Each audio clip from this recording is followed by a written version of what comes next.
नौजवानों के देखते ही देखते समंदर की तेज धुंध और बिखरी हुई लहरों ने गाड़ी को ऐसे हरकत देना शुरू कर दी जैसे कोई बच्चा अपने खिलौने से खेलता है। कुछ ही देर में गाड़ी नौजवानों की आंखों के सामने से गायब होकर समंदर बुर्द हो गई। तफसीलात के मुताबिक कराची से मुतसिल फ्रेंच बीच नामी सैल पर नौजवान पानी में गाड़ी उतारकर रेस लगा रहे थे कि गाड़ी रेत में फंस गई। लहरों के जरिए गाड़ी को तवाज़ुन भी बरकरार न रहा।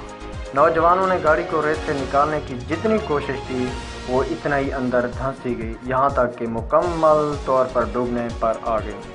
खुशकिस्मती से नौजवानों ने ऐन वक्त पर दुरुस्त फैसला किया कि गाड़ी को समंदरी रेत से बाहर निकालने की कोशिश छोड़कर बहर की जानिब कूदे और अपनी जान बचाई। नौजवानों के देखते ही देखते समंदर की तेज़ धुंध और बहरी हुई लहरों ने गाड़ी को ऐसी हरकत देना शुरू कर दी जैसे कोई बच्चा अपने खिलौने से खेलता है।